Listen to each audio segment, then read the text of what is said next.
It's story time with Mr. Burnett. Story time with Mr. Burnett. It's bound to be something that you won't forget too soon.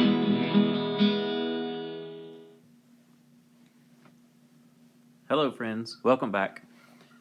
Today I have one of my favorite books to read to you. It's a book that was written probably a little over 60 years ago by a man whose name was Theodore Geisel. Grew up being called Ted. His name is Theodore Seuss Geisel, and you probably know him as Dr. Seuss. And today I'm going to read Sneetches, but not other stories. We'll read the other stories another time. Sneetches by Dr. Seuss. These are Sneetches.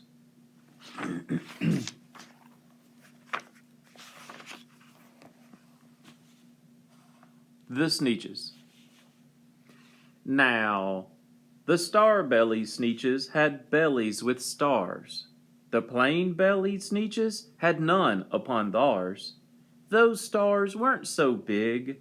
They were really so small you might think such a thing wouldn't matter at all.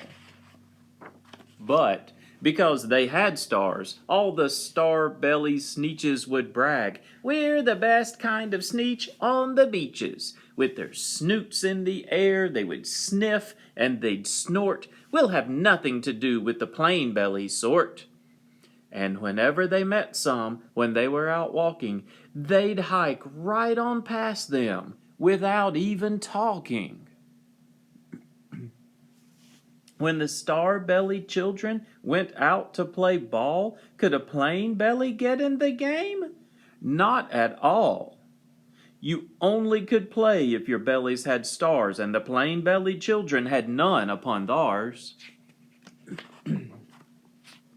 When the star-bellied Sneetches had frankfurter roasts, or picnics, or parties, or marshmallow toasts, they never invited the plain-bellied Sneetches. They left them out cold in the dark of the beaches. They kept them away, never let them come near, and that's how they treated them year after year.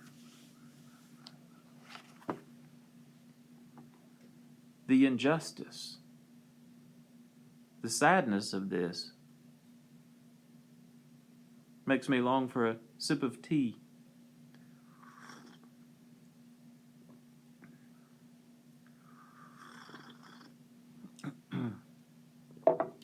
The tea brings comfort, but it can't soothe the injustice of this. Back to our story.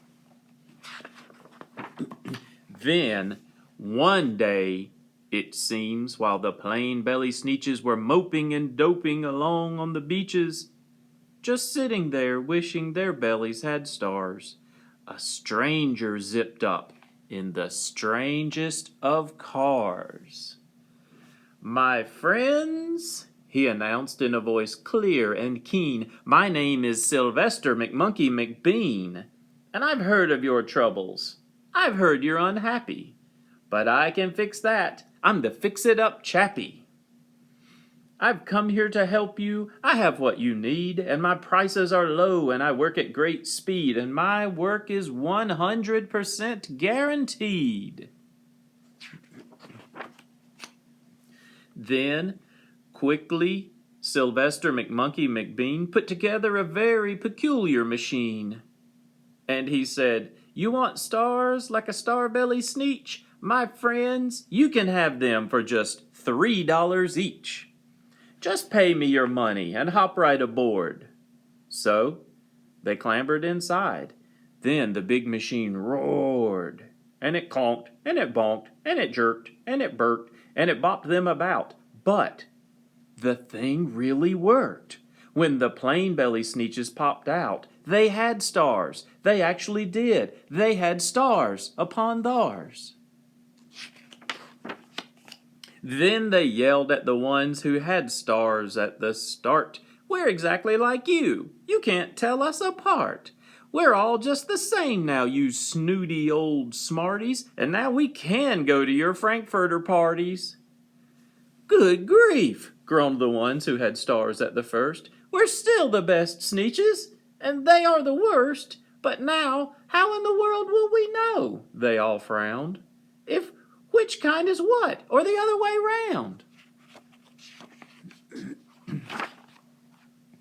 Then up came McBean with a very sly wink, and he said, "Things are not quite as bad as you think. So you don't know who's who. That is perfectly true. But come with me, friends. Do you know what I'll do? I'll make you again the best Sneetches on beaches, and all it will cost you is $10 eaches." "Belly stars are no longer in style," said McBean. "What you need is a trip through my star-off machine. This wondrous contraption will take off your stars, so you won't look like Sneetches who have them on theirs. And that handy machine, working very precisely, removed all the stars from their tummies quite nicely." Then, with snoots in the air, they paraded about, and they opened their beaks, and they let out a shout. "We know who is who, now there isn't a doubt. The best kind of Sneetches are Sneetches without." Then, of course, those with stars got all frightfully mad. To be wearing a star now was frightfully bad. Then, of course, old Sylvester McMonkey McBean invited them into his star-off machine. Then, of course, from then on, as you probably guess, things really got into a horrible mess. All the rest of that day on those wild, screaming beaches, the fix-it-up chappie kept fixing up Sneetches. Off again, on again, in again, out again. Through the machine they raced round and about again. Changing their stars every minute or two, they kept paying money. They kept running through, and neither the plane nor the star belly knew whether this one was that one, or that one was this one, or which one was what one, or what one was who. Then, when every last cent of their money was spent, the fix-it-up chappie packed up, and he went. And he laughed as he drove in his car up the beach. "Ha! They never will learn. No, you can't teach a Sneetch."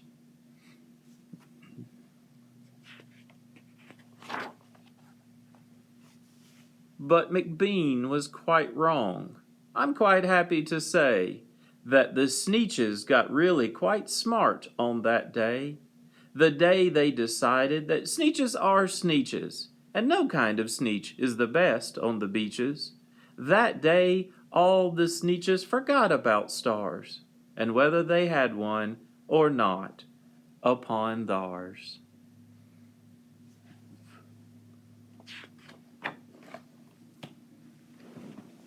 And that was Sneetches and Other Stories by Dr. Seuss. Actually, that was The Sneetches by Dr. Seuss.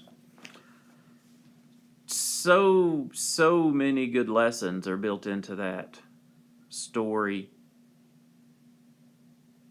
I think the thing that I want everyone to take away from that, I hope you take one thing away from that, is that you're different in some way. We're all different in some way. But that's okay. It's absolutely wonderful that you are you, in the ways that you're the same as everyone else, and the ways that you're different than everyone else. Because we're all alike in one way. We belong, we matter, and we need to be ourselves and enjoy it and be happy. Another lesson I think is important there is be kind. Don't judge people or exclude them, or tell them they can't be your friend, or come to your Frankfurter parties. Let's be kind to each other out there. Let's appreciate each other's differences and welcome each other and include each other. There's a lot of other stuff we could get into about how, especially in our world, there's a world out there that wants to judge you and try to make money by making you feel inferior and advertising and marketing and all that stuff. But we'll save that for another day. Let's just stick with that. Be kind. Like who you are. And be kind to everyone else around you. That would fix most of our problems. Well, I mean, if we were Sneetches, that is. I don't know. I don't know if that applies to people. I don't know. I don't know if that's about us. I don't know if we can really learn anything from that. I'll have to think about that. And as I do, I'm going to think with some green tea.